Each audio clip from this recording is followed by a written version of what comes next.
Hello, dear friends, and welcome back to my channel. This would be episode number 7 of the most beautiful banknotes, and today I bring you one which is not that expensive, although still not so easy to find, but it's a curious banknote. Today we're going to talk about Georgia's 500 Maneti from 1919.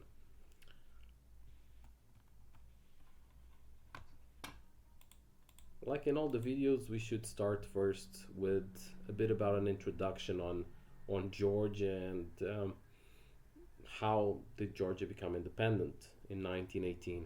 So basically, before becoming independent, um, Georgia was part of the Transcaucasian state, which was, as you see here on the map, comprised by Georgia, Azerbaijan, Armenia, and still some parts of nowadays Russia, as well as a part of Persia and part of Turkey, actually. Um, After the October Revolution of 1917, this whole territory that was part of the Russian Empire until that point um, became um, battlefield, meaning that um, different organizations took over the country.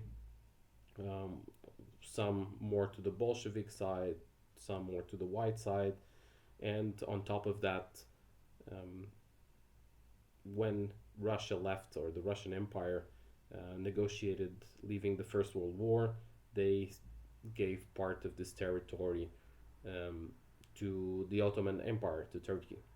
So the Ottomans also were fighting here in the territory, especially here in the Armenia portion. What happened afterwards is that the republics joined together and they formed this Transcaucasian state in 1918, around February. Um, but also, this was not really something stable. So, especially Georgians, Armenians, and Azeris, they were fighting each other already at the time, and with the capital in Tbilisi, and mostly a government led by Akaki Shekeli, which was Georgian also. Um, this small state was doomed to fail, and so it did actually. 3 months after the Constitution, already in May 2019, with actually first Georgia leaving the Union and becoming independent on the 26th of May of 2000 of 1918, as you can see here. 2 days after Armenia and Azerbaijan also declared independence. So, is in this context that this new republic arises, and during the first years, or actually during 18 and 19, there were still Transcaucasian rubles, which is another different banknotes that are also very interesting. Um, uh, was still present and very much in use in the Republic, in the new Georgian Democratic Republic, but with hyperinflation being something very present around this time, there was a bit about confusion of what was actually being used as currency, with many different types of banknotes and currencies being used in the territory. No later than the end of 1918, a new series of banknotes was issued by the Georgian state. This went from um, half Maneti to the 5,000 Maneti. I'm not really sure how much each one is in terms of value. If you count the inflation, I would believe that just like in the in the Russian Republic or the Soviet Union, the 5,000 was not worth much by 1921. But that's pure speculation. I could not find a reliable source about the inflation and the comparison with the currencies at that time. Is in this context that the most beautiful of these banknotes is issued. That's for me P13, Pig 13, 500 Maneti. And for me, the most interesting part is that features Queen Tamar in a very cartoonish way.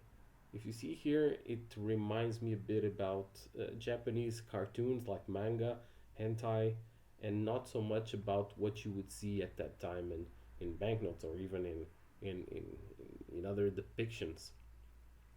So, just a bit of context, Queen Tamar was a ruler of Georgia in the 12th to 13th century. She ruled for 30 years in what was called, or what is still called, the Georgian Golden Age. She was the first female ruler at the time, also in the region, not just of Georgia. And she had a kingdom that you can see here, which was more or less the size of the Transcaucasian Republic a few years that we talked before. So she actually gained a lot of territory here in Georgia with a big expansion, but she was also someone that brought culture, architecture to the country of Georgia at the time, or the Kingdom of Georgia. And she was also labeled to have given preference always to the Byzantine than, or to the, let's say, Christianity than actually to the nearby Islamic republics. This led to a lot of constructions about on of churches in Georgia at the time that went on many years, making this like a kind of a different place in the Caucasus that is today. Queen Tamar is such a symbol of Georgian independence and such proud that she's still depicted in the 50 lari banknote, both the version of the 90s, early 2000s, as well as the new version. So she's exactly the same one that you see here, although a different cartoonish ways.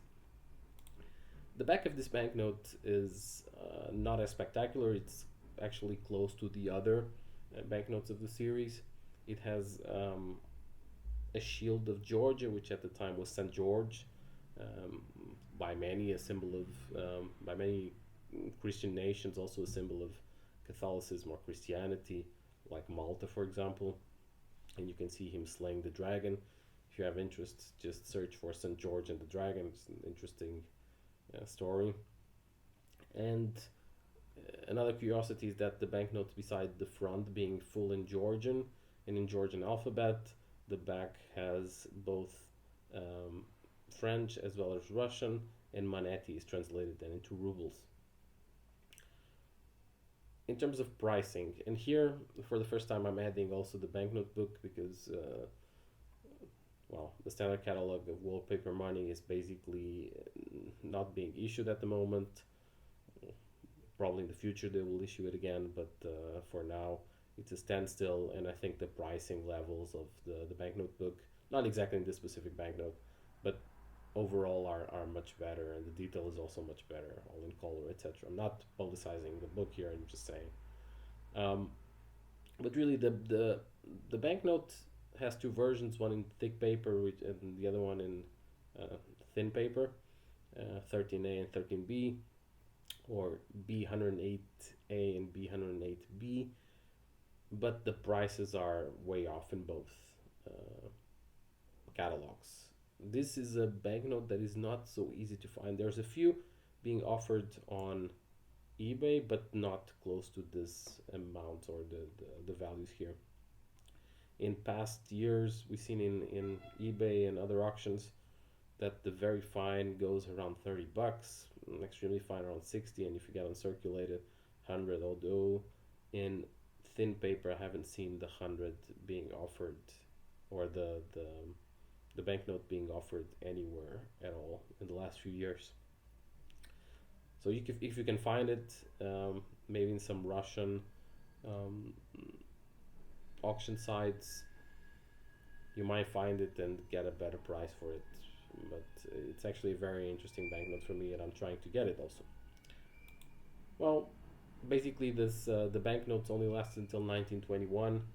Uh, the Democratic Republic of Georgia was short-lived, and in 21, early 21, 1921, the Red Army invaded Georgia, which became part of the Transcaucasian Soviet Republic. And till 1936, together again with Azerbaijan and Armenia, and then they became the Georgian Soviet state a bit later in 1936, but still under the Soviet Union, which ruled until 1991, until the Perestroika. Basically, you can see here the flag of the Georgian Soviet Republic, and basically here what was left a bit about the communism is mostly architecture, and nowadays if you go to Georgia, a bit about Stalin's souvenirship, because Stalin came from Georgia. Um, in 1991, there was a referendum as the Soviet Union was collapsing, and the referendum for independence um, was with a clear result, with 99.5% of the population voting for independence, and so it happened exactly the same year, ending 70 years of Soviet domination. One thing that is also curious is that the flag that you see here was the flag also used by the Democratic Republic of Georgia in 1918, and was the first one that was used after independence in 1991, and continued to be used until 1999, when they changed to the one that you have today, which is actually the the flag that was used in medieval times, probably in the kingdom of Tamar. Sorry. Um, so that's something, and hope you enjoyed this video. If you have any questions, just let me know. Thank you very much for watching.